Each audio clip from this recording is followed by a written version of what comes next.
আসসালামু আলাইকুম সুপ্রিয় শিক্ষার্থীবৃন্দ, কেমন আছো তোমরা সবাই? আশা করি সবাই অনেক ভালো আছো। আমিও আল্লাহর রহমতে অনেক ভালো আছি। তোমাদের সাথে যুক্তিবিদ্যার ক্লাসে আবার আমার দেখা হয়ে গেল। তোমরা যে যেখান থেকে জয়েন করেছো সবাইকে স্বাগত জানাচ্ছি আজকে যুক্তিবিদ্যার চতুর্থ ক্লাসে। তোমরা প্লিজ তোমাদের কমেন্ট বক্সে জানিয়ে দাও কি কোথা থেকে জয়েন করছো, ফ্রেন্ডদের সাথে শেয়ার করে দাও তোমাদের আজকের লাইভের ক্লাসটি, যেন সকলে মিলে আমরা ক্লাসটি উপভোগ করতে পারি। সুপ্রিয় শিক্ষার্থীবৃন্দ, তোমরা আগের সেই যে 3টি ক্লাস করেছো তোমরা সবাই বলেছো বুঝতে পেরেছো। যাক, আলহামদুলিল্লাহ। আশা করি আজকের ক্লাসটিও আমরা খুব ভালোভাবে বুঝতে পারবো। আর আজকের ক্লাসের টপিকটি চলো আমরা একটু দেখে আসি। আজকে আমরা কি কি টপিক দেখেছি তোমরা দেখো। আজকের টপিক হচ্ছে সহানুমান। আমরা কিন্তু অলরেডি মাধ্যম অনুমানের পার্টে চলে এসেছি, অমাধ্যম অনুমান অংশটা শেষ করে ফেলেছি। অর্থাৎ আমরা বলেছিলাম যে এই অবরোহ অনুমানের অধ্যায়টি 2 ভাগে বিভক্ত। তো ফার্স্ট পার্টটা আমরা কিন্তু শেষ করে ফেলেছি। ওখান থেকে ইনশাআল্লাহ 1 সেট কোশ্চেন তোমরা পাবে 10 মার্কসের। এখন আমরা পরের সেটে আসছি। এখান থেকে 2 সেটও হতে পারে, আবার 1 সেট, অর্থাৎ এই অধ্যায় থেকে মোট 3 সেট কোশ্চেন হতে পারে, বা ন্যূনতম 2 সেট হবে। তাহলে দেখো, আজকের আমাদের টপিক হচ্ছে সহানুমান। আমরা সহানুমানের সংজ্ঞা পড়বো, উদাহরণ পড়বো, বুঝবো। এরপর আমরা সহানুমানের গঠন প্রক্রিয়াটা নিয়ে বর্ণনা করব। তারপর মধ্যপদের ভূমিকা, সহানুমানের একটি পদ হচ্ছে মধ্যপদ, সেটির ভূমিকা আমরা ব্যাখ্যা করব, জানতে পারবো। এবং লাস্ট অফ অল আমরা সহানুমানের বৈশিষ্ট্যগুলি বুঝতে পারবো, যে তাহলে সহানুমানের কি কি বৈশিষ্ট্য রয়েছে। আজকে আমাদের টার্গেট হচ্ছে আমরা এই কয়টি বিষয় খুব ভালোভাবে শিখে নিব, যেন আনসারিং করতে পারি টু দ্য পয়েন্ট। ওকে, তো তোমরা তাহলে কমেন্ট করে জানিয়ে দাও কে কোথা থেকে আছো। আমি ক্লাস শুরু করে দিচ্ছি। ওকে, আমি একটু টপিকগুলো মুছে নিচ্ছি, মুছে ফেলছি একটু টপিকগুলো মুছে ফেলি। ওকে, আজকে ফার্স্টে যে টপিক সেটা হচ্ছে সহানুমান। এই টোটাল অংশটা সহানুমান নিয়ে। আমরা ফার্স্টে সহানুমানের সংজ্ঞাটা শিখবো এবং সহানুমান কি সেটা বুঝবো। দেখো, সহানুমানও এক প্রকার অনুমান। ওকে, সহানুমানও কিন্তু এক প্রকার অনুমান। আমরা এখন পড়ছি মাধ্যম অবরোহ অনুমান। তো আমরা তো অমাধ্যম পড়েছি, এখন মাধ্যম অবরোহ অনুমানের অন্যতম একটি গুরুত্বপূর্ণ প্রকারভেদ হচ্ছে সহানুমান। এবং এই সহানুমান ধারণাটি প্রবর্তন করেছেন অ্যারিস্টটল। দার্শনিক অ্যারিস্টটলের অন্যতম একটি গুরুত্বপূর্ণ অবদান যুক্তিবিদ্যার ক্ষেত্রে, সেটি হচ্ছে সহানুমান।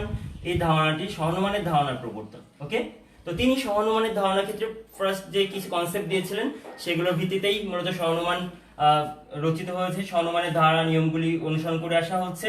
তো সহানুমানের সংজ্ঞাটি কি আসলে, আমি সংজ্ঞাটা পড়েই তোমাদের কমেন্ট পড়তে যাব, সংজ্ঞাটি তোমাদেরকে জানিয়ে দিই।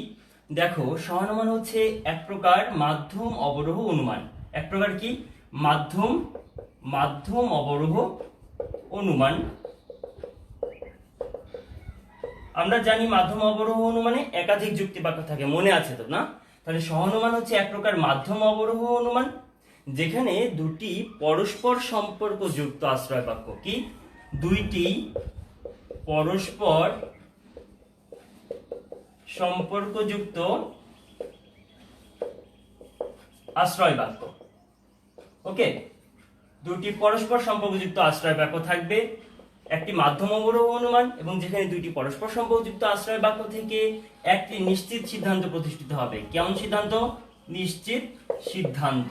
তাহলে সংজ্ঞাটিকে আমরা যদি গুছিয়ে বলি বৈশিষ্ট্য, এই মূল যে পয়েন্টগুলির ভিত্তিতে, তাহলে আমরা বলবো যে মাধ্যম অবরোহ অনুমানে দুইটি পরস্পর সম্পর্কযুক্ত আশ্রয় বাক্য থেকে অনিবার্যভাবে একটি সিদ্ধান্তে উপনীত হওয়া যায়, তাকেই সহানুমান বলে, আমরা তাকে সহানুমান বলবো। ওকে, সো এটা ছিল সংজ্ঞা। আমরা উদাহরণ দেখলে ব্যাপারটি খুবই ক্লিয়ার হয়ে যাব। ওকে, দেখি তোমরা কে কে আজকে জয়েন করেছো আমার ক্লাসে, একটু আমি দেখে নিই। তোমরা তোমাদের ফ্রেন্ডের সাথে শেয়ার করে ফেলো, ক্লাসটি বুঝতে থাকো। দেখি আমি লাইভে তোমাদের কে কে এসেছো।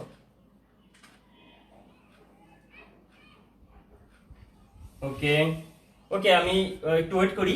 দেখো, তারপরে আমরা তাহলে সহানুমানের আমরা সংজ্ঞাটি শিখেছি। একটি মাধ্যম অবরোহ অনুমান, যেখানে দুটি পরস্পর সম্পর্কযুক্ত আশ্রয় বাক্য থেকে অনিবার্যভাবে একটি সিদ্ধান্ত নিশ্চিত হবে। আমরা সংজ্ঞাটিকে একটি উদাহরণের মাধ্যমে যাচাই করে নিব। একটি উদাহরণ আমরা লিখে ফেলি। হ্যাঁ, যেমন আমরা শিখেছি না যে সকল ধাতু হয়, আমরা জানি সকল ধাতু হয় বিদ্যুৎ পরিবাহী, তাই না? এটা আমরা জানি। এটা আমাদের জানা সত্য। সকল ধাতু হয় বিদ্যুৎ পরিবাহী। ওকে, দেখি লাইভে তোদেরকে পাই কিনা। ওকে, থ্যাংক ইউ, পেয়ে গিয়েছি। আমি একটু শেয়ার করে দিই এটা।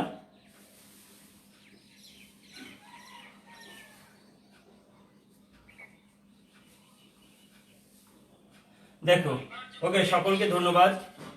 মোহাম্মদ মোশাররফ হোসেন, আসসালামু আলাইকুম, আসসালাম, খুশি ও রুমি, ওয়ালাইকুম আসসালাম। সকলকে ধন্যবাদ, সকলকে ধন্যবাদ যারা জয়েন করেছো। আমরা যেখানে ছিলাম যে সকল ধাতু হয় বিদ্যুৎ পরিবাহী, তাও এই উদাহরণটিকে আমরা এখন, এটা ফার্স্টে আমরা প্রিমিস প্রথম আশ্রয় বাক্য পেয়েছি। এখন আমরা দ্বিতীয় আশ্রয় বাক্য হিসেবে আমরা কি লিখতে পারি, যে ধরলাম যে সকল সোনা হয় ধাতু। আমরা জানি সোনা একটি ধাতু, তাই না? সকল অত্যন্ত মূল্যবান ধাতু। সকল সোনা হয় ধাতু। ওকে, তাহলে আমাদের অনেকে কিন্তু জানা আছে কিনা যে সোনা যে বিদ্যুৎ পরিবাহী, এটা আমাদের জানা আছে। দেখো, আজকে অনুমানের মাধ্যমে আমরা কিন্তু জেনে নিব যে আসলে সোনা বিদ্যুৎ পরিবহন করে এবং অত্যন্ত ভালো মানের বিদ্যুৎ পরিবাহী একটা। ঠিক আছে, তাহলে অতএব আমি সিদ্ধান্ত পাচ্ছি যে যেহেতু সকল ধাতু হয় বিদ্যুৎ পরিবাহী, সকল ধাতু যেহেতু বিদ্যুৎ পরিবাহী, আর সোনা যেহেতু ধাতুর অন্তর্গত, তাই অতএব সোনা হয় বিদ্যুৎ পরিবাহী। আমরা সকল লিখতে পারি, অতএব সকল সোনা, অর্থাৎ যেখানেই তুমি যে সোনা যেখানেই পাও না কেন সোনাটি, সেটি হবে বিদ্যুৎ পরিবাহী। সকল সোনা হয় বিদ্যুৎ পরিবাহী। ওকে, তোমার কাছে মনে হতে পারে যে সোনা আবার কিভাবে বিদ্যুৎ পরিবহন করে? সোনা কি আসলে বিদ্যুৎ পরিবহন করে কিনা? আসলে সোনা বিদ্যুৎ পরিবহন করে, কারণ আমরা জানি যে সকল ধাতু বিদ্যুৎ পরিবহন করে। সোনা যেহেতু ধাতু, তাই সোনাও বিদ্যুৎ পরিবহন করে। এই যে উদাহরণটি দেখো, এই উদাহরণটি একটু তোমরা ভাবতে থাকো যে দেখো সংজ্ঞার সাথে এই উদাহরণটি মিল রয়েছে কিনা। ওকে, আমি একটু আমার এই পোস্টটি শেয়ার করে দিই।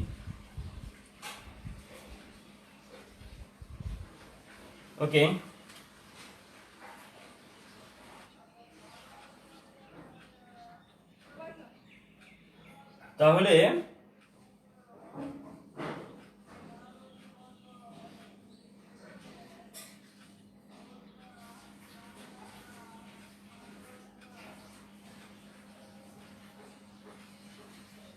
তাহলে আমরা ক্লাসটি কন্টিনিউ করি।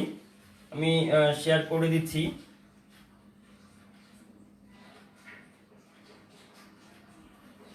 ওকে, thank you for the timing. এখন দেখো, আমরা যে উদাহরণটি দিলাম, আমরা সংজ্ঞায় বলেছিলাম যে দুইটি সম্পর্কযুক্ত আশ্রয় বাক্য। দেখো, সকল ধাতু হয় বিদ্যুৎ পরিবাহী এবং সকল সোনা হয় ধাতু, এই দুটির মধ্যে একটি সম্পর্ক রয়েছে, এবং সম্পর্কটা হচ্ছে কি, যে ধাতুর অন্তর্গত হচ্ছে সোনা, এদের মধ্যকার সম্পর্ক। এবং এই পরস্পর সম্পর্কযুক্ত আশ্রয় বাক্য থেকে আমি একটি সিদ্ধান্ত নিশ্চিতভাবে নিশ্চিত করেছি, সকল সোনা হয় বিদ্যুৎ পরিবাহী।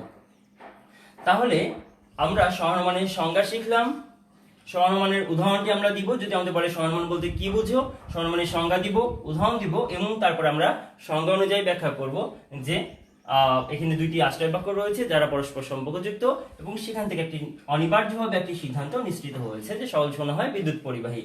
তাহলে আমাদের যদি আমাদের অল্প 1 মার্কের বা 2 মার্কসের আসে, তাহলে আমাদের আনসারিংটা হয়ে যাবে আমরা যদি ব্যাখ্যা করি।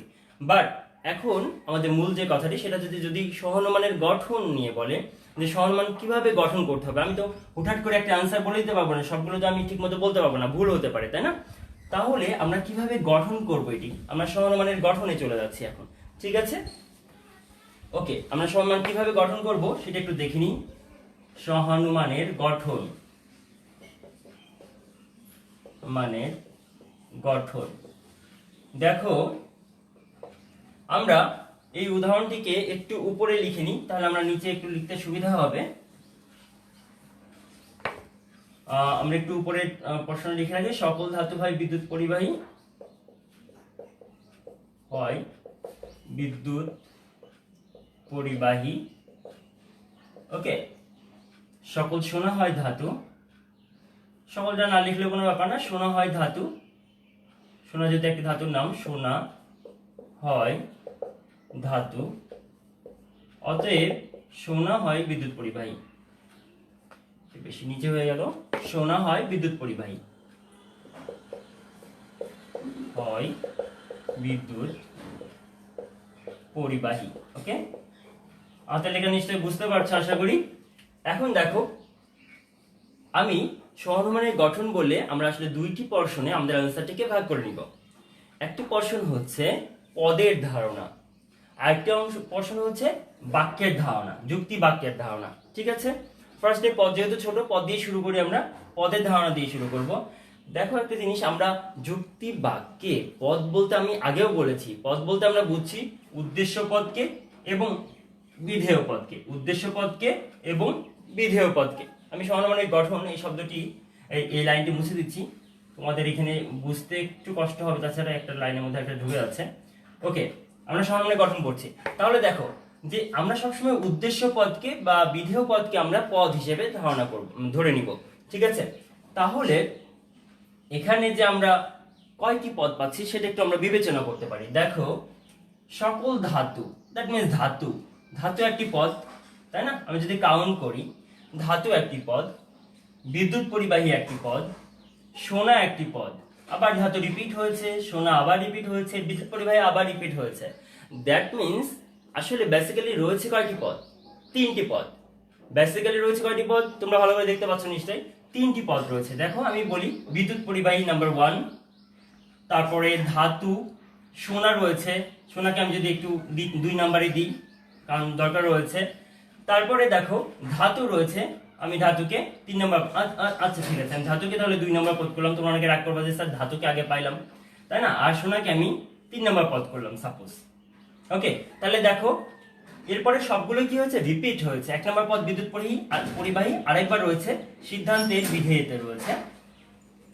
আবার 2 নম্বর পদ ধাতু দ্বিতীয় অষ্টক বাক্যের বিধেয়তে রয়েছে। আবার দ্বিতীয় অষ্টক বাক্যের যে সোনা পদটি 3 নম্বর পদটি, সেটিও কিন্তু দেখো অষ্টক বাক্যে আরেকবার রিপিট হয়েছে। দ্যাট মিনস 3 দুগুণে 6টি পদ, তাই না? আমরা 6টি পদ পাচ্ছি, বাট একটি পদ 2 বার করে। দ্যাট মিনস আমাদের ইউনিক পদ রয়েছে 3টি মাত্র।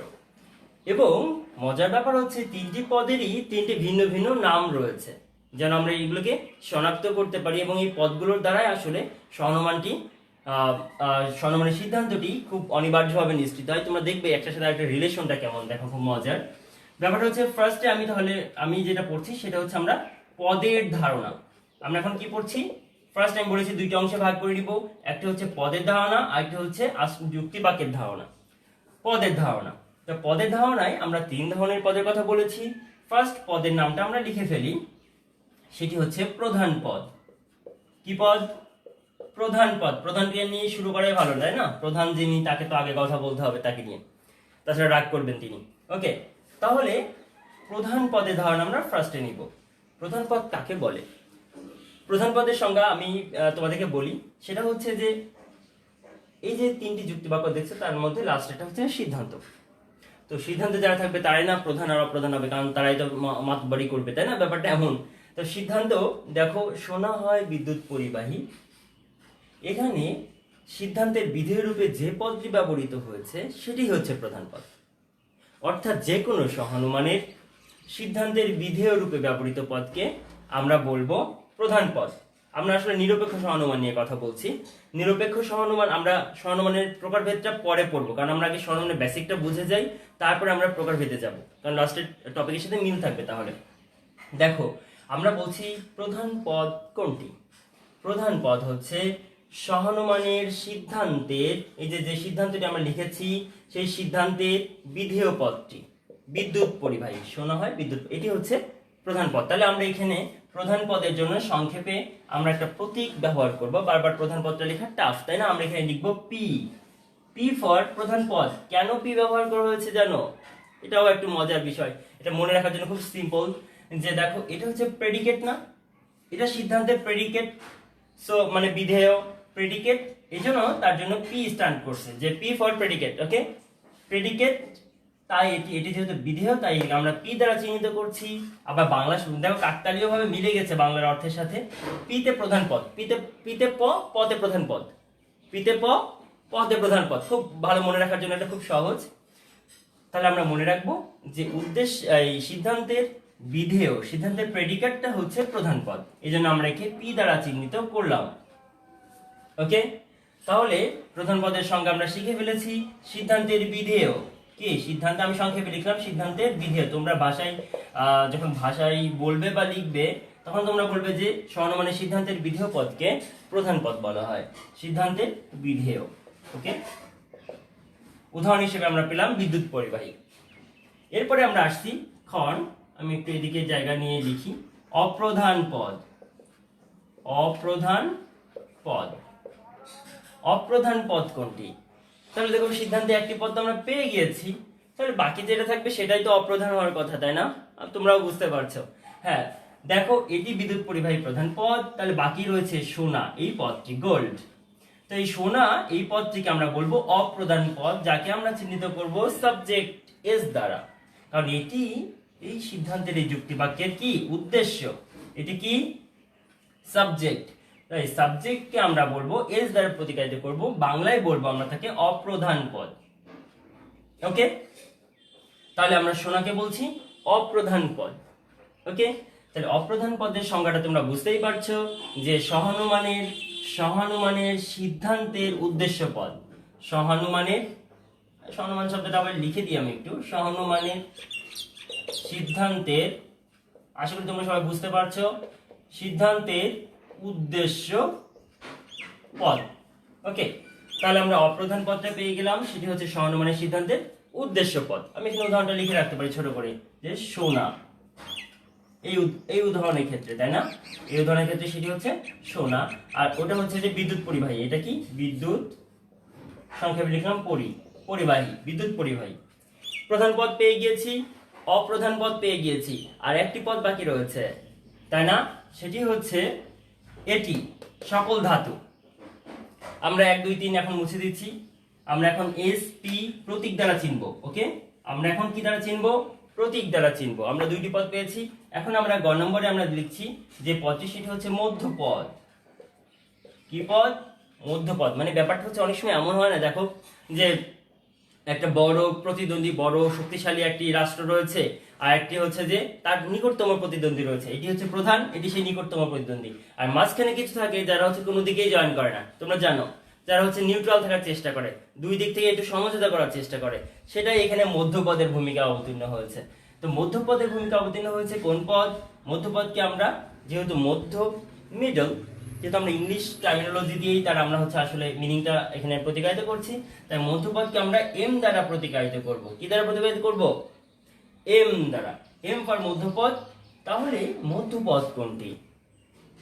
সিদ্ধান্তের দুইটি পদ আমি ব্যবহার করে ফেলেছি, আমার তো আর পদ নাই, তাহলে আমি এখন মধ্যপদ কই পাই? মধ্যপদ কই পাই?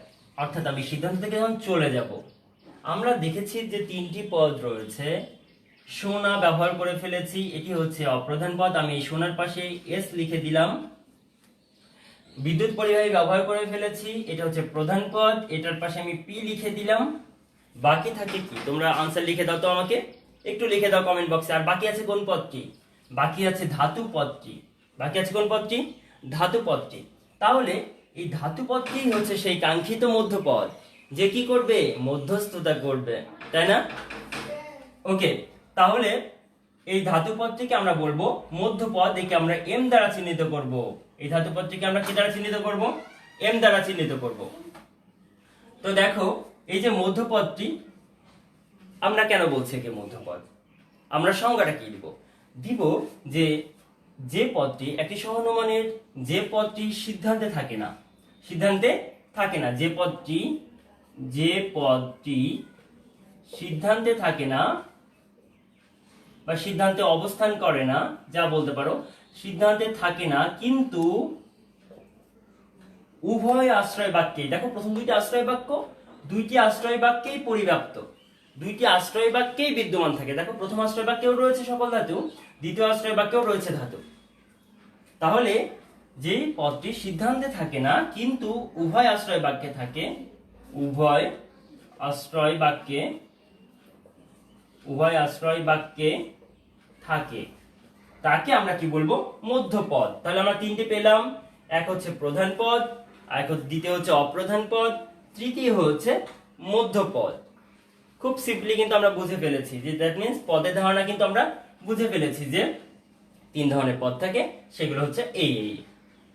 ঠিক আছে, আমি তাহলে পদের ধারণা পর্যন্ত শেষ করে ফেলেছি। দেখি তোমরা কে কে বুঝতে পেরেছো, একটু আমাকে জানিয়ে দিবে কমেন্ট বক্সে যে তোমরা কে কে জানতে পারছো। এরপরে আমরা যাব পদের ধারণার পরেই যাব আমরা যুক্তি বাক্যের ধারণাতে। ঠিক আছে, এখানে এই যে মধ্যপদটি তোমরা দেখতে পাচ্ছ, পরীক্ষায় কিন্তু কোশ্চেন আসে যে সহানুমানে মধ্যপদের ভূমিকা ব্যাখ্যা করো। মধ্যপদ বলতে কি বুঝো, মধ্যপদের ভূমিকা ব্যাখ্যা করো, নানানভাবে ঘুরিয়ে ফিরে একই কোশ্চেনটা আসে।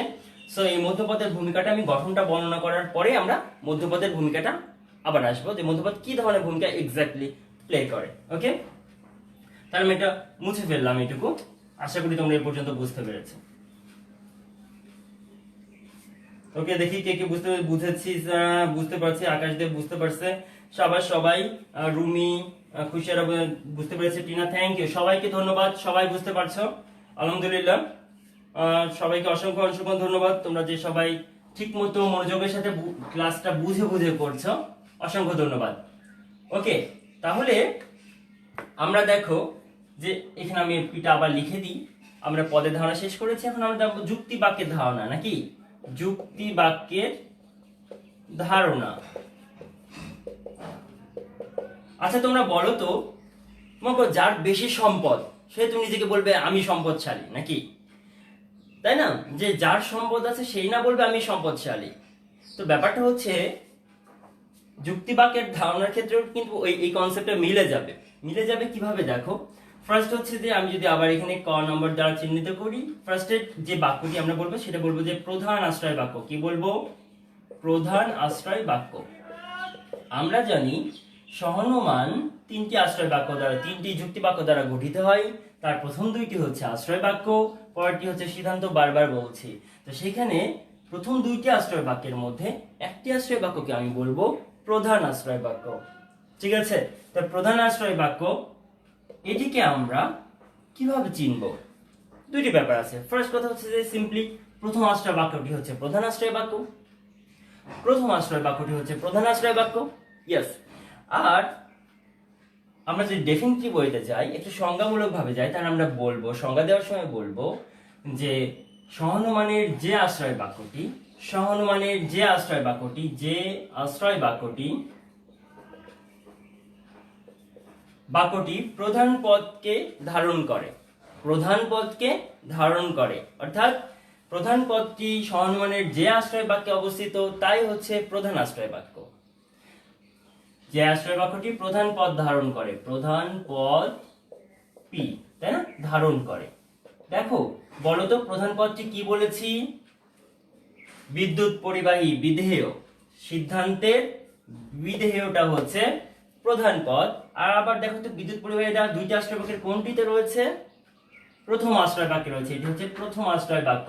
প্রথম আশ্রয় বাক্যে দেখো বিদ্যুৎ পরিবাহী শব্দটি রয়েছে, তাই আমি প্রথম আশ্রয় বাক্যটিকে সংজ্ঞা অনুযায়ী বলবো প্রধান আশ্রয় বাক্য। যে আশ্রয় বাক্যটিতে প্রধান পদটি বিদ্যমান তাকে আমরা বলবো প্রধান আশ্রয় বাক্য। পেয়ে গেলাম প্রথম আশ্রয় বাক্য সকল ধাতু হয়, বিদ্যুৎ পরিবাহী, এটি হচ্ছে প্রধান আশ্রয় বাক্য। প্রধান আশ্রয় বাক্য, তাই না, সংক্ষেপে লিখে রাখি আশ্রয় বাক্য, প্রধান আশ্রয় বাক্য। তাহলে একটি হয়ে গেল। সেকেন্ড হচ্ছে অপ্রধান আশ্রয় বাক্য। সেকেন্ড হচ্ছে অপ্রধান আশ্রয় বাক্য। ওকে, তাহলে অপ্রধান আশ্রয় বাক্যটা কি? দেখো অপ্রধান আশ্রয় বাক্যটা হচ্ছে আমাদের একই কনসেপ্ট অ্যাপ্লাই করব আমরা। সেটি হচ্ছে এখানে কি ছিল? অপ্রধান পদের ধারণা ছিল। তোমরা বলতে পারবে আমি জানি, তোমরা যদি আমার সামনে থাকতে ঝটপট বলে দিতে যে অপ্রধান পদটি যে আশ্রয় বাক্যে বিদ্যমান থাকে সেটি হচ্ছে অপ্রধান আশ্রয় বাক্য। অপ্রধান পদটি যে আশ্রয় বাক্যে বিদ্যমান থাকে, অর্থাৎ দেখো দ্বিতীয় আশ্রয় বাক্যে কিন্তু অপ্রধান পদ সোনা রয়েছে, যে সোনা হয় ধাতু, তাহলে সোনাটি, এই সোনা পদটি রয়েছে দ্বিতীয় আশ্রয় বাক্যে, তাই দ্বিতীয় আশ্রয় বাক্যের আশ্রয় বাক্যকে আমি বলবো অপ্রধান আশ্রয় বাক্য। ঠিক আছে, ভেরি গুড। তাহলে আমি এখানেও আমি সেই একইভাবে তোমরা লিখে নিতে পারো যে আশ্রয় বাক্যে অপ্রধান পদটি বিদ্যমান থাকে, যে আশ্রয় বাক্যে তোমরা সব লিখে নাও, যে আশ্রয় বাক্যে অপ্রধান পদটি বিদ্যমান থাকে, অপ্রধান পদ থাকে, আমি সংক্ষেপে লিখলাম অপ্রধান পদ থাকে, সেটি হচ্ছে অপ্রধান আশ্রয় বাক্য। শেষ। দুই ধরনের আশ্রয় বাক্য আমরা পেয়ে গিয়েছি। এখন বাকি আছে কি? সিদ্ধান্ত, যেটার জন্য এতক্ষণ এত কথা আমরা এত অনুমান করছি, সেটাই হচ্ছে কাঙ্ক্ষিত সিদ্ধান্ত। তো লাস্টের নামটিও আমরা বলবো সিদ্ধান্ত। 3 নম্বর যুক্তি বাক্যটিকে আমরা বলি সিদ্ধান্ত। এটা তোমরা জানো যে দুটি পরস্পর সম্পর্কিত আশ্রয় বাক্য থেকে যে যুক্তি বাক্যটি অনিবার্যভাবে অনুমিত হয় সেটি হচ্ছে সিদ্ধান্ত, বা যে যুক্তি বাক্যটিতে প্রধান এবং অপ্রধান পদ উভয়ই বিদ্যমান থাকে। প্রধান এবং অপ্রধান পদ উভয়ই বিদ্যমান থাকে, তাই না? এর আগে দুটিতে একটা একটা করে ছিল, এখানে দেখো প্রধান ও অপ্রধান উভয়ই থাকে, নাকি উভয় পদই থাকে। এটা একটি ফ্যাক্ট। আরেকটি হচ্ছে মধ্যপদ থাকে না। দেখো মধ্যপদ ধাতু, এটা কি এখানে আছে? সোনা হয় বিদ্যুৎ পরিবাহী, এর মধ্যে কিন্তু কোনো ধাতু শব্দটি নেই। ধাতু তার কাজটা করে দিয়েছে নীরবে, মানে দ্যাট মিনস নীরবে কাজটি করে সে কিন্তু প্রধান আর অপ্রধান পদের মধ্যে একটি সম্পর্ক প্রতিষ্ঠা করেছে। তাই মধ্যপদ আর সিদ্ধান্তে থাকে না। সিদ্ধান্তে হচ্ছে যে শুধুমাত্র প্রধান ও অপ্রধান পদ থাকবে, মধ্যপদ থাকে না। তাকে আমরা কি বলবো? সে যুক্তি বাক্যকে সিদ্ধান্ত বলবো। এই তো সহানুমানিক গঠন হয়ে গেল। ওকে, তোমরা কে কে বুঝতে পেরেছো এ পর্যন্ত? আমাকে একটু জানিয়ে দাও, আমি একটু দেখতে চাই।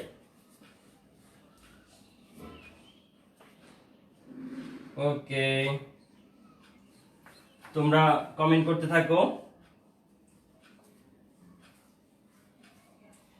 তোমরা সবাই বুঝতে পারছো? আলহামদুলিল্লাহ, সবাই বুঝছো, ভেরি গুড। যারা যারা বুঝেছো প্লিজ জানিয়ে দাও কে কে বুঝতে পেরেছো। আমি কিন্তু এখনই জিজ্ঞাসা করব যে আমি যেটুকু পড়ালাম তার থেকে আমি ছোট ছোট যদি কোশ্চেন জিজ্ঞাসা করি, আমি যদি এগুলো মুছে দিই, তাহলে একটু দেখি তোমরা এইটুকুর মধ্যে কে কে আনসারটা করতে পারো। ওকে, আমি একটু ক্লুগুলো মুছে দিলাম। এখন দেখি এর মধ্যে কে কে এইটুকু বুঝতে পেরেছো, আমি একটু ওকে দেখিনি। আচ্ছা বলো তো, আমি যদি এখন বলি এই ধাতু শব্দটি কি পদ? আনসার করো দ্রুত। ধাতু শব্দটি কি পদ? আমাকে একটু আনসার করে দাও। ওকে, তারপরে বলবে এটি কেমন আশ্রয় বাক্য? এটি কেমন আশ্রয় বাক্য? আমি এখানে তীর চিহ্ন দিচ্ছি, এটি কেমন আশ্রয় বাক্য? আর ধাতু শব্দটি কি ধরনের পদ? একটু আমাকে আনসার করে দিবে, দেখি কে কে পারো আনসারটা করতে, আমি একটু দেখতে চাচ্ছি। ভেরি গুড, মধ্যপদ আগে আনসার করেছো, ঠিক আছে, ভেরি গুড, আনসার করতে থাকো। তাহলে এখন তোমরা আনসার করতে থাকো, আমি আনসার দেখে নিব। আমরা কিন্তু সহানুমান কাকে বলে এবং তার গঠন করে ফেলেছি। 3 ধরনের পদ, 3 ধরনের যুক্তি বাক্য, তাদের নামকরণ করেছি, ব্যাখ্যা করেছি উদাহরণের সাহায্যে। এখন আমাদের যে কোশ্চেনটা আবার আসবে পরীক্ষায়, কি যে সহানুমানে মধ্যপদের ভূমিকা ব্যাখ্যা করো। মধ্যপদ কি ধরনের ভূমিকা পালন করে? তো মধ্যপদ আমি বলেছি এক কথায়, ফার্স্টে যদি আমি বলে দিই তোমাদেরকে, মধ্যপদ মধ্যস্থতার ভূমিকা পালন করে। এটা একটা মিডিয়েটরের ভূমিকা পালন করে। কি মধ্যস্থতা করে সেটি দেখো। আমি যদি এটিকে আমি একটু এভাবে লিখি, একটু একটু ছবির আকারে লেখার চেষ্টা করি। এটা কি মনে করো বক্স, এই বক্সে সমস্ত ধাতু রয়েছে, তাই না? মনে করো একটু গোল করে পৃথিবীর মতো করলাম, পৃথিবী সাপোজ। তাহলে এটা হচ্ছে যে পৃথিবীতে নানান রকমের ধাতু রয়েছে, অসংখ্য ধাতু রয়েছে। এই ধাতুগুলো সবই হচ্ছে কেমন? সবই হচ্ছে বিদ্যুৎ পরিবাহী। এটি আরেকটি গুণ বলেছি আমরা উদাহরণে। এটি বিদ্যুৎ পরিবাহী, এটা একটা বৈশিষ্ট্য। সাপোজ এটা একটি বৈশিষ্ট্য যেটি সমস্ত ধাতুর মধ্যে রয়েছে। সমস্ত ধাতুর মধ্যে বিদ্যুৎ পরিবাহী বৈশিষ্ট্যটি রয়েছে। আবার সোনা, এখানে মনে করো সোনার একটা ডিব্বা আছে, সমস্ত সোনাকে পৃথিবীতে তুমি এক জায়গায় জড়ো করেছো। সাপোজ মনে করো এই ডিব্বাটার মধ্যে, এই আয়তাকার ডিব্বাটার মধ্যে সমস্ত সোনাকে জড়ো করেছো। তাহলে আমি যদি বলি যে সোনা কি, তাহলে আমি স্বীকার করে নিয়েছি যে সোনা হয় ধাতু। তাহলে সোনাকে আমি কি করতে পারি? সোনাকে এই ধাতুর মধ্যে অন্তর্ভুক্ত করতে পারি। অর্থাৎ যত ধাতু রয়েছে, সোনাকে যদি আমি ধরে নিয়ে গিয়ে এই এতটুকুর মধ্যে ফেলে, দেখা যায় এটুকু হবে সোনা। যত ধাতু আছে আরো অনেক আছে, তাহলে তার মধ্যে মনে করো এতটুকু হচ্ছে সোনা। তাহলে সমগ্র ধাতুর ক্ষেত্রে যদি বিদ্যুৎ পরিবাহী গুণটি প্রযোজ্য হয়, তাহলে ধাতুর অন্তর্ভুক্ত এই সোনা এতটুকুর জন্য নিশ্চয় বিদ্যুৎ পরিবাহী গুণটি প্রযোজ্য হবে। হ্যাঁ, এটি মূলত অ্যারিস্টটল বলতে চেয়েছিলেন যে সবকিছুই এবং কোনো কিছুই নয়, অর্থাৎ ধাতু এই পদটির জন্য যদি যে গুণটি প্রযোজ্য তার অন্তর্ভুক্ত এই যে কোনো পদের জন্য সেই গুণটি কি হবে, প্রযোজ্য হবে। ঠিক আছে, তাহলে ধাতুর উপরে বিদ্যুৎ পরিবাহী গুণটি প্রযোজ্য, ধাতুর অন্তর্ভুক্ত সোনা পদটির জন্য বিদ্যুৎ পরিবাহী গুণটি প্রযোজ্য। অর্থাৎ তাহলে এই যে ধাতু পদটি মাঝখানে থেকে কি কাজ করছে বলতো, মধ্যস্থতা করছে। তুমি যদি ধাতুর কনসেপ্ট না জানতে যে সকল ধাতু হয় বিদ্যুৎ পরিবাহী, তাহলে তুমি সোনার সম্বন্ধে একবারে সরাসরি সোনা হয় বিদ্যুৎ পরিবাহী তুমি নাও জানতে পারতে, তুমি এই কনসেপ্টটা রিলেট করতে পারতে না। কিন্তু তোমার দুইটা ভিন্ন কনসেপ্ট ছিল, জানা সত্য ছিল যে সকল ধাতু হয় বিদ্যুৎ পরিবাহী, জানা সত্য, আবার সোনা যে একটি ধাতু এটা তোমার জানা সত্য। এখান থেকে তুমি হঠাৎ করে চিন্তা করলা, আচ্ছা সোনাকে তো দেখে মনে হয় না যে বিদ্যুৎ পরিবহন করে, কিন্তু আসলে তো সোনা একটি ধাতু, ধাতু যেহেতু বিদ্যুৎ পরিবাহী তাই সোনা এটিও কি বিদ্যুৎ পরিবাহী। তাহলে এই যে নতুন জ্ঞানটি আমরা পেলাম, অনুমানটি আমরা করলাম, এর জন্য মধ্যস্থতার ভূমিকা পালন করলো ধাতু, তাই একে আমরা বলি মধ্যপদ। একে আমরা কি বলি, মিডল টার্ম, মধ্যপদ বলি আমরা। ওকে, তাহলে এটাকে আমরা মধ্যপদ হিসেবে পেয়ে গেলাম। দ্যাট মিনস আমি যদি আরো বলি যে আমরা বাস্তবিক উদাহরণে আমাদের উদ্দীপকে কিন্তু নানান ভাবে আসে, কখনো কাজের উদাহরণ হিসেবে আসে যে কাজী কি করে, পাত্র এবং পাত্রীর মাঝখানে সম্বন্ধ স্থাপনের জন্য সে কি করে, যোগসূত্র স্থাপন করে। অনেকটা কাজী মানে বিয়ে যারা পড়ায়, বিয়ে যারা ব্যবস্থা করায়, তারা অনেকটা হচ্ছে মধ্যপদের ভূমিকা পালন করে। আবার সাপোজ মনে করো যে আমি জামশেদ, আমার মনে করো হঠাৎ করে ব্যাংকে একটি কাজ আছে, এখানে ব্যাংকের একজন কর্মকর্তা, তার নাম মনে করো যে সাপোজ আব্দুল, তার নাম হচ্ছে আব্দুল। ওকে, তাহলে মাঝখানে আমি আব্দুলের সাথে চিনি না, আমার আব্দুলের সাথে দরকার। আমি হঠাৎ করে আমার একটা ফ্রেন্ডকে বললাম যে আমার একটা ব্যাংকে দরকার ছিল, সেই ফ্রেন্ডের নাম মনে করো যে সুজন। ওকে, তাহলে আমি বললাম যে আমার দরকার ছিল, তাহলে কি করি বলতো, সে বললো আমার একজন পরিচিত আছে আব্দুল। আমি বললাম তাহলে আমার সাথে একটু তাকে পরিচয় করাই দে। আমি কিন্তু সুজনের সাথে পরিচিত, সুজন আব্দুলের সাথে পরিচয়। তাহলে সে কি করলো, আমাকে আব্দুলের সাথে পরিচয় করাই দিল, এই যে পরিচিত করাই দিল। তাহলে সুজন হচ্ছে মধ্যপদের ভূমিকা পালন করলো। নানান ভাবে আমরা মধ্যপদের ধারণাটিকে বুঝতে পারি। তাহলে মূল যে কথা সেটি হচ্ছে যে মধ্যপদের ভূমিকাটা কি। মধ্যপদের ভূমিকা আমরা অলরেডি বুঝে ফেলেছি। মধ্যপদের প্রধান ভূমিকা হচ্ছে সহানুমানের প্রধান পদ এবং অপ্রধান পদের মধ্যে, এই যে প্রধান পদ এবং এই যে অপ্রধান পদ, এই প্রধান পদ আর অপ্রধান পদের মধ্যে সম্বন্ধ স্থাপন করে এমন একটি স্বীকৃতি সৃষ্টি করা যেটা আমরা সিদ্ধান্ত হিসেবে পেতে পারি অনিবার্যভাবে। কিভাবে পেতে পারি, অনিবার্যভাবে পেতে পারি। মধ্যপদ এক্ষেত্রে মধ্যস্থতা ভূমিকা পালন করে, কারণ মধ্যপদ ছাড়া আমরা কখনোই অনিবার্যভাবে সিদ্ধান্ত নিশ্চিত করতে পারতাম না। তাই মধ্যপদের ভূমিকা অত্যন্ত গুরুত্বপূর্ণ সহানুমানের ক্ষেত্রে। ঠিক আছে, ওকে, আমরা মধ্যপদের ভূমিকাটা বুঝতে পেরেছি। আশা করি তোমরা আসলে সেটি শনাক্ত করতে হবে, পরীক্ষায় উদ্দীপক দিয়ে দিতে পারে এই ধরনের যে এক্ষেত্রে এই বন্ধুটির সুজনের ভূমিকাটি কেমন, যুক্তিবিদ্যার আলোকে ব্যাখ্যা করো। তোমরা বলবে এটি সহানুমানের মধ্যপদের ভূমিকা পালন করছে, বা কাজের কথা বলতে পারে, বলবা যে কাজীটি এখানে মধ্যপদের ভূমিকা পালন করছে। এভাবে উদ্দীপকে আসতে পারে। উদ্দীপক থেকে তোমাকে প্রয়োগমূলক আনসারটা শনাক্ত করতে হতে পারে, অথবা সরাসরি বলতে পারে মধ্যপদের ভূমিকাটি ব্যাখ্যা করো। তাহলে সেক্ষেত্রে তোমরা মধ্যপদের ভূমিকাটি ব্যাখ্যা করবে।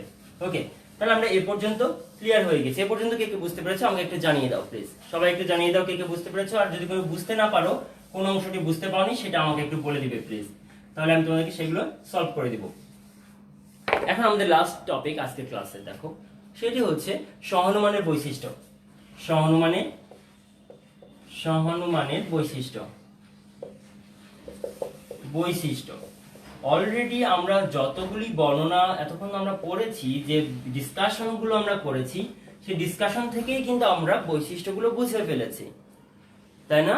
যে এর ভিতরে আসলে কি আছে, ইনস এন্ড আউটস কি খুঁটিনাটি বিষয়গুলো কিন্তু আমরা বুঝে ফেলেছি, সেগুলি আমরা বৈশিষ্ট্য আকারে উপস্থাপন করবো এখন।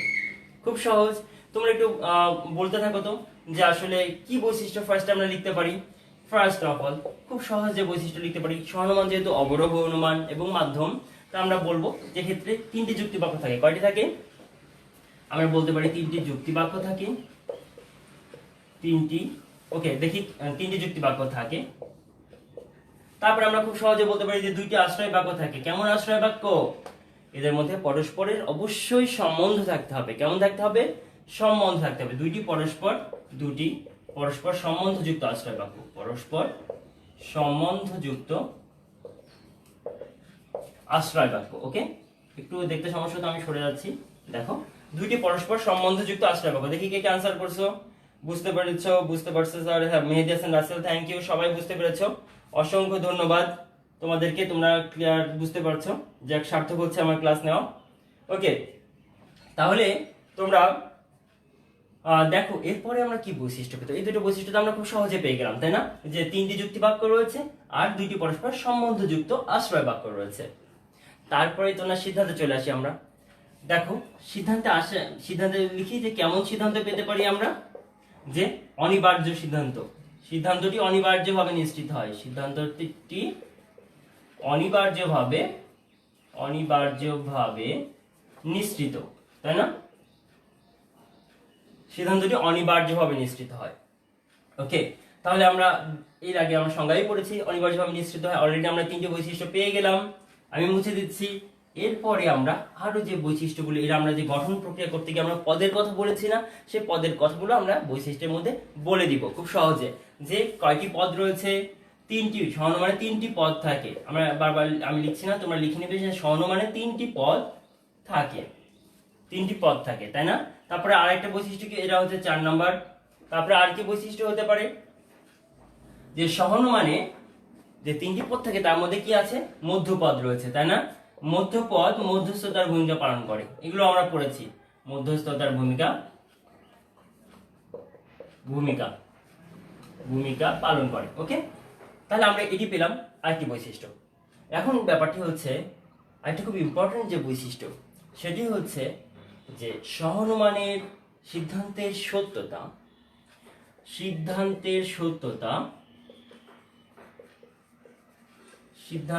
সত্যতা আশ্রয় বাক্যের সত্যতার উপর নির্ভর করে। এটা খুব গুরুত্বপূর্ণ একটি পয়েন্ট। তোমরা একটু একটু মনোযোগের সাথে দেখবে। তোমরা খাতা কলম নিয়ে আজকে বসেছো আশা করি। দেখো যে সিদ্ধান্তের সত্যতা আশ্রয় বাক্যের সত্যতার উপর নির্ভর করে। বলবে স্যার এতক্ষণ পরে তাহলে এটা কেমন হলো, নিয়ম টিয়ম তো সব মেনেছি। আসলে সবসময় নিয়ম মানলেও কিন্তু হবে না, কারণ আমরা কিন্তু অবরোহ অনুমানের সংজ্ঞায় জানি জানা সত্য থেকে আমরা কি করি, অনুমান মানে অজানা সত্যে উপনীত হয়। তাহলে আমার ফার্স্টে যে জানা সত্য আশ্রয় বাক্যগুলি হচ্ছে জানা সত্য, সেই জানা সত্যগুলি যদি আমার ভুল হয়, আমি জানা সেটা যদি মিথ্যা হয়ে যায়, তাহলে মিথ্যা জানা থেকে নিশ্চয়ই মিথ্যা সিদ্ধান্তই আসবে বা ভুল সিদ্ধান্ত আসবে, বলো। তাহলে আমাকে সিদ্ধান্তটিকে যদি আমি নিশ্চিত বা সত্য পেতে চাই, তাহলে অবশ্যই আমাকে যে আশ্রয় বাক্যগুলি থেকে আমি এটিকে নিশ্চিত করেছি, তাহলে সেই আশ্রয় বাক্যগুলোকে অবশ্যই কি হতে হবে, সত্য হতে হবে, তাই না? সত্য হতে হবে। আমি এইটারই একটি উদাহরণ তোমাদেরকে দিচ্ছি। দেখো এই উদাহরণটা দেওয়ার আগে আমি জাস্ট এই লাইনটা রেখে দিচ্ছি। এই উদাহরণের সাথে আরেকটি বৈশিষ্ট্য আমরা অবশ্যই অ্যাড করব, সেটি হচ্ছে আমরা জানি যে যেহেতু এটি অবরোহ অনুমান, তাই এর সিদ্ধান্তটি কখনোই আশ্রয় বাক্য থেকে বেশি ব্যাপক হতে পারবে না। তোমাদের মনে আছে সিদ্ধান্তটি কখনো, এটি আমি 6 নম্বর ডি 7 নম্বর ডি, যে সিদ্ধান্তটি কখনোই কি হবে না, আশ্রয় বাক্যের চেয়ে ব্যাপক হবে না। সিদ্ধান্তটি আশ্রয় বাক্যের চেয়ে ব্যাপক হবে না। তোমরা এটা, আমি একটু চিহ্ন দিয়ে লিখার মাঝে চিহ্ন দিয়ে লিখি তোমাদের বোঝার সুবিধার জন্য। যদি এটা হচ্ছে সিদ্ধান্ত, যদি এটি সিদ্ধান্তটি হয়, তাহলে সিদ্ধান্তটি হয় ছোট হবে অথবা আশ্রয় বাক্যের সমান হবে, কিন্তু কখনোই কি হবে না, বড় হবে না। তোমরা এভাবে লিখতে পারো যে সিদ্ধান্ত আর এই আশ্রয় বাক্য, আশ্রয় বাক্য, এমন এই চিহ্ন দিয়ে লিখে রাখতে পারো। আমরা এই চিহ্নটা বুঝি, তাই না? যে ছোট সিদ্ধান্ত আশ্রয় বাক্যের চেয়ে ছোট হতে পারে অথবা সমান হতে পারে, কিন্তু আশ্রয় বাক্যের চেয়ে কখনো কি হবে না, ব্যাপক হবে না। এভাবে তোমরা সংক্ষেপে প্রতীকের মাধ্যমে মনে রাখতে পারো। ওকে, তাহলে আমরা এই পর্যন্ত এই উদাহরণ থেকে আমরা কিন্তু বৈশিষ্ট্যগুলো পেয়ে গেছি। আমাদের এই যে লাস্ট আমরা যে 6 নম্বরে যে আমরা বৈশিষ্ট্যটি লিখেছি, আমি এটা মুছে দিলাম। সেই বৈশিষ্ট্যটি দেখো, আমরা অনেক সময় বলবো যে স্যার তাহলে কিভাবে আমরা আসলে একটা মিথ্যা দিয়ে একটা, যদি আমি উদাহরণ দেখাতে চাই তোমাদেরকে, দেখো আমি যদি বলি একটা মিথ্যা কথা দিয়ে শুরু করি। যেমন আমি বললাম যে বললাম হচ্ছে যে সকল মাছ হয় নদী স্বাদু পানির। কি বললাম? সকল মাছ হয় স্বাদু পানির। আচ্ছা বলো তো, এই কথাটা ভুল না? সকল মাছ কি স্বাদু পানির হয়? লোনা পানির মাছ হয় না? অনেক মাছ হয়, লোনা পানির মাছ হয়। তাহলে দ্যাট মিনস সামুদ্রিক মাছগুলো কিন্তু লোনা পানির। তাহলে আমি যদি একটি সামুদ্রিক মাছের উদাহরণ এখানে নিয়ে আসি, দেখো যে আমি নীলতিমির উদাহরণ নিয়ে আসি, যে নীলতিমি হয়, নীলতিমি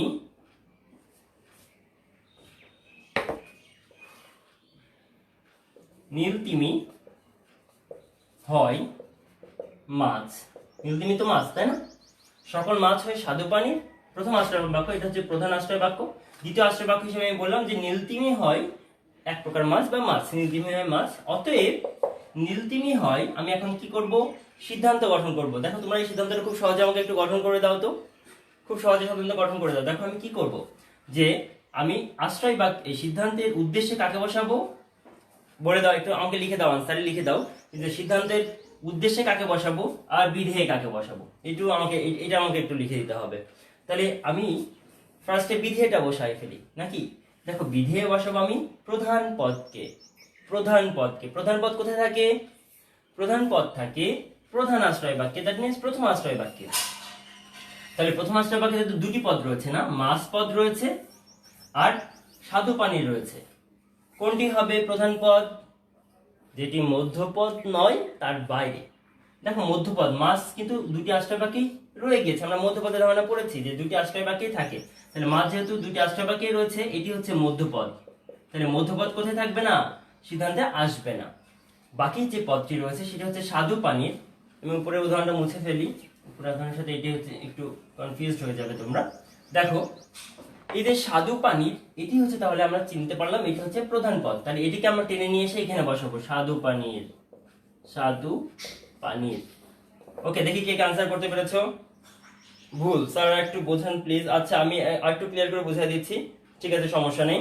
তোমরা একটু আমার সাথে অ্যানসারিংটা করতে থাকো, আর যারা বুঝতে পেরেছো তারা উত্তরটা দিয়ে দাও আমাকে, ঠিক আছে? আমি একটু উত্তরটা দেখে নিই।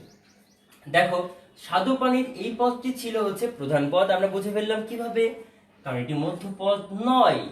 মধ্যপদ হচ্ছে দুটি আশ্রয় বাক্যেই ব্যাপ্ত, এটিতেও রয়েছে এটিতেও মাছ রয়েছে। এটি বাদ, এটিকে আমি সিদ্ধান্তে নিয়ে আসবো না। সিদ্ধান্তে আনবো আমি প্রথম বা প্রধান আশ্রয় বাক্যের যে প্রধান পদটি, সেটিকে নিয়ে চলে আসবো। সেটিকে আমি এনেছি স্বাদু পানির এখানে। আর আমি বলেছি অপ্রধান পদটি কোথায় থাকে? অপ্রধান আশ্রয় বাক্যে থাকে। আর অপ্রধান আশ্রয় বাক্যকে বলেছি দ্বিতীয় আশ্রয় বাক্য হচ্ছে অপ্রধান আশ্রয় বাক্য। এভাবে তুমি বুঝতে পারবে যে নীলতিমি, এখানে দেখো মাছ বাদে আরেকটি শব্দই রয়েছে, সেটি হচ্ছে পদ রয়েছে, সেটা হচ্ছে নীলতিমি। তাহলে নীলতিমি হচ্ছে অপ্রধান পদ। নীলতিমি কেমন পদ? অপ্রধান পদ। তাহলে অপ্রধান পদকে আমি এই যে সিদ্ধান্তের সাবজেক্টে বসাবো, এটা প্রেডিকেটে বসিয়েছি অলরেডি। সিদ্ধান্তের সাবজেক্টে আমি এখন নীলতিমিকে বসাবো, যে নীলতিমি হয়, এটা বসিয়ে দিলাম, সদর্থক থেকে সদর্থক করেছি। নীলতিমি হয় স্বাদু পানির। ওকে, নীলতিমি হয় স্বাদু পানির, আমরা সিদ্ধান্ত পেয়ে গিয়েছি। নীলতিমি হয় স্বাদু পানির। আমরা কিন্তু নিয়ম ফলো করেছি। আমাদের নিয়মে বলেছিল প্রধান পদ হবে বিধেয় পদ। এই যে প্রধান পদটিকে স্বাদু পানি, এটিকে আমি বিধেয় পদে বসিয়েছি। বলেছিল অপ্রধান পদ হবে সিদ্ধান্তের উদ্দেশ্য পদ, আমি দ্বিতীয় আশ্রয় বাক্যের অপ্রধান পদটিকে আমি সিদ্ধান্তের উদ্দেশ্য করেছি। সব ঠিক করেছি। মধ্যপদ রয়েছে, এখানে দুটি মধ্যপদ রয়েছে, আরো অনেক নিয়ম রয়েছে, সেই নিয়মগুলো আমরা পরবর্তীতে দেখতে পাবো সমানের নিয়ম পড়ার সময়, যেখানে অন্তত একবার ব্যাপ্য হয়েছে। সব ঠিক আছে। সিদ্ধান্ত ভুল, নীলতিমি হয় স্বাদু পানির, এটি কি মেনে নেওয়া যায়? নীলতিমি কি স্বাদু পানিতে হয়? বলো, নদীতে নীলতিমি হয় সাধারণত, পুকুরে হয়? পুকুরে নদীতে হয় না, সমুদ্রে হয় সাধারণত, তাই না? সাগরে হয়। তাহলে এই যে সিদ্ধান্তটি আমার ভুল হয়ে গেল, আসলে ভুলটি কোথায় ছিল? সিদ্ধান্তে ভুল যে হয়েছে আসলে গোড়ায় গলদ, তাই না? আমরা বলি বিসমিল্লাহ গলদ বা গোড়ায় গলদ মানে আমি যে প্রথম বা প্রধান আশ্রয় বাক্যটিকে স্বীকার করে নিয়েছি জানা সত্য হিসেবে, সেই জানা সত্যটি আসলে সত্য নয়, সেটি আসলে মিথ্যা। জানা সত্যটি আসলে মিথ্যা। যে সকল মাছ হয় স্বাদু পানির, ফার্স্ট অ্যাসারশনটাই আমার ছিল মিথ্যা, তাই আমার সিদ্ধান্তটি হয়েছে মিথ্যা। তাই আমি এই বৈশিষ্ট্যটির মধ্যে লিখেছিলাম যে সিদ্ধান্তের সত্যতা, আমরা সহানুমানের একটি বৈশিষ্ট্য লিখেছিলাম, সিদ্ধান্তের সত্যতা, এটি সত্য হবে না মিথ্যা হবে, সেটা আশ্রয় বাক্যের সত্যতার উপর নির্ভর করে। আশ্রয় বাক্য যদি সত্য না হয়, সিদ্ধান্ত কখনোই সত্য হতে পারে না। সেটি আকারগতভাবে নিয়মে বৈধ হতে পারে, বাট সত্য হবে না। ওকে, তাহলে আমাদের দুইটি দরকার, একটা হচ্ছে ফর্মাল নিয়মটাও মেনটেন করতে হবে, আমাকে অবশ্যই জানার যে কথাটি আমরা ব্যবহার করব সেটি সত্য হতে হবে। এটা বুঝতে পেরেছেন নিশ্চয়? তাহলে আমাদের এই ছিল সহানুমানের বৈশিষ্ট্য। এই পর্যন্ত আজকে আমাদের ক্লাস আমরা এই টপিকে শেষ করব। তোমরা আজকের টপিক যেগুলো আমি পড়েছি সেগুলো আমি একটু বলছি, দেখো তোমরা সবগুলি বুঝতে পেরেছো কিনা। না বুঝতে পারলে আমাকে একবার জানাও, ঠিক আছে? আমি এখনই একটু তোমাদের হোমওয়ার্ক দিব। তোমরা যারা যারা যে অংশটা আবার বুঝতে পারনি স্পষ্ট করে আমাকে একটু বলো, আমি দ্রুত শেষ করে দিব। তাহলে আমি যদি এখন একটি উদাহরণ দিই, তোমরা আমাকে একটু আইডেন্টিফাই করে দেখাবে এবং একটা সিদ্ধান্ত বার করে দিবে, ঠিক আছে? আমি বললাম যে সকল জীব হয় সংবেদনশীল। সংবেদনশীল বললাম যে পাখি হয় জীব। এবার তুমি আমাকে আনসারটা লিখে দিবে যে সিদ্ধান্তটি কি হবে, আমরা সিদ্ধান্তটি কিভাবে গঠন করব। আমরা গঠন শিখেছি কিন্তু, ঠিক আছে? কিভাবে আমরা সিদ্ধান্তটি গঠন করব বলে দিবে। আর সিদ্ধান্তটি গঠন করলে আমি বুঝতে পারবো যে কোনটি প্রধান পদ কোনটি অপ্রধান পদ। তারপর আমাকে প্রধান পদ পি দ্বারা লিখে দিবে, এস দ্বারা অপ্রধান পদটি লিখে দিবে, বলবে এস দিয়ে চিহ্ন দিয়ে স্পেস দিয়ে লিখে দিবে আনসার, পি দিয়ে স্পেস দিয়ে আনসার লিখে দিবে, আর মধ্যপদটা স্পেস দিয়ে এম স্পেস আনসারটা লিখে দিবে, ঠিক আছে?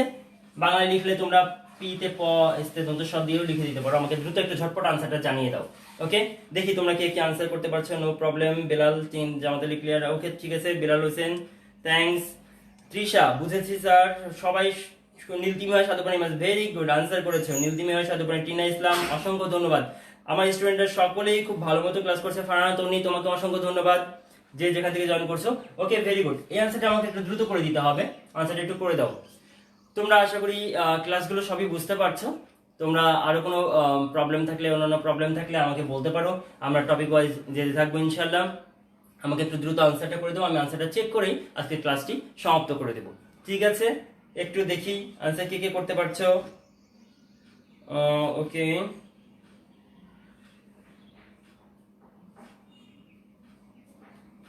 পাখি হয় সংবেদনশীল। Very good. পাখি হয়, আমি আনসারটা পেয়ে গিয়েছি। Very good. পাখি হয় সংবেদনশীল। আচ্ছা, তো পাখি হয় সংবেদনশীল আনসারটি আমরা পেয়ে গেছি। এখন আমাকে বলো কোনটি প্রধান পদ কোনটি অপ্রধান পদ। এই আনসারগুলো চাচ্ছি আমি। ওকে, কোনটি প্রধান পদ কোনটি অপ্রধান পদ, একটু আনসারগুলো পড়ে দাও। পি সংবেদনশীল সাইফুল ইসলাম বাবু লিখেছো। ভেরি গুড, আনসার আমরা পেয়ে গেছি। বাবু একটা আনসার করেছে। আর কে আনসার করতে পারে দেখি, আর কি আনসার করতে পারে দেখি। তোমাদের কাছে আরেকটি বিষয়, সেটি হচ্ছে যে আমরা নেক্সট ক্লাসের রুটিনটাও আমরা জানিয়ে দিব কিসের বেতনের পেজে। তো তোমরা তোমাদের যে দায়িত্বটা সেটা হচ্ছে যে রুটিনটা ফার্স্টেই তোমাদের ফ্রেন্ডদের সাথে শেয়ার করে দেওয়া।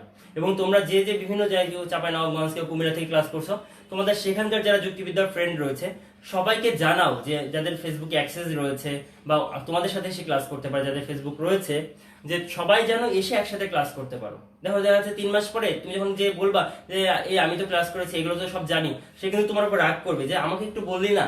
সো সকল ফ্রেন্ডদেরকে তোমরা জানাবে, নেক্সট ক্লাসগুলো থেকে রুটিনটাও আগে জানিয়ে দিবে, তোমাদের ওয়ালে শেয়ার করবে এবং সকলে মিলে সকলে যেন ক্লাস করতে পারে তোমাদের কলেজের ফ্রেন্ডরা, সেটা এনশিওর করার দায়িত্ব কিন্তু তোমাদের, সকলকে বলছি আমি, ঠিক আছে? ওকে, আনসার সাইদ মারজান হোসেন মারজান লিখেছে পি সংবেদনশীল, এস পাখি। ভেরি গুড, ভেরি গুড, খুবই সুন্দর। আর মধ্যপদ হচ্ছে জীব, মধ্যপদ জীব। ভেরি গুড, সবাই আনসার পারছে আমার স্টুডেন্টরা। ভেরি গুড, অসংখ্য ধন্যবাদ তোমাদেরকে। তোমরা সকলে ক্লাসটি বুঝতে পেরেছো। তোমরা ভালো থাকো, সুস্থ থাকো, আমার জন্য দোয়া করবা। সকলে ভালোভাবে পড়াশোনা করবা, খুব ভালোভাবে পড়াশোনা করবা। Best of luck. খোদা হাফেজ।